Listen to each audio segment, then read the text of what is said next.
آخوند بازاریاب سری هم داره در مشهد و اویی که ایمان کسی کامل نمیشه الا به زیارت علی ابن موسی رضا و اویی که ایمان کسی کامل نمیشه الا به زیارت علی ابن موسی رضا. جناب آخوند، نظر شما درباره ایمان آنان که قبل از امام رضا از دنیا رفته‌اند و ایشان را زیارت نکرده‌اند چیست؟ آیا ایشان ناقص الایمان از دنیا رفته‌اند؟ آیا ائمه هفتگانه قبل از امام رضا که ایشان را زیارت ننمودند نیز ایمانشان کامل نشده است؟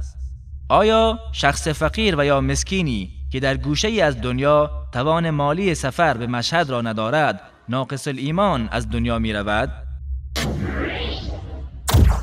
اگر به زعم شما ایمان انسان بدون زیارت امام رضا کامل نمی شود، پس بدون زیارت امامان هفتگانه قبل از ایشان چه بلایی بر سر ایمان انسان خواهد آمد؟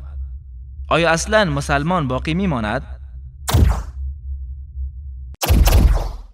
ذکر این روایات جعلی و ساختگی درباره زیارت امامان بزرگوار اهل بیت علیهم السلام در حالی صورت می‌گیرد که هیچ یک از منابع معتبر شیعه و سنی با وجود برتر دانستن پیامبر اکرم صلی الله علیه و سلم بر تمام انبیا و اولیا چنین روایتی را درباره زیارت قبر ایشان در مدینه منوره ذکر ننمودند.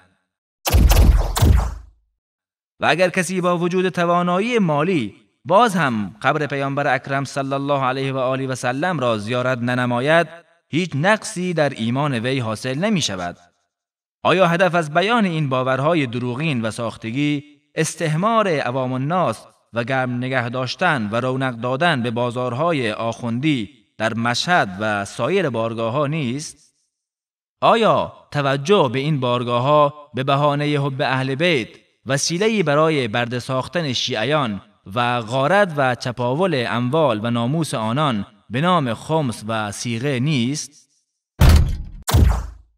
هذا التقليد المجيد الخوئي اصبح مليونير باسم التقليد. هو لو ما كان ابن الخوئي مو يملك المليارات، بس لو ماكو تقليد ما يصير الشيء ابن الخوئي مليونير ولا يصير محمد رضا السيستاني مليونير. الان في البنوك الاجنبيه يملكون المليارات الدولارات على حساب العمال والفلاحين والفقراء والجياع في العراق. يا ابو هدى اتق الله، التقليد يعني فد لعبه كبيره سووها، لعبه من اجل يصرفون.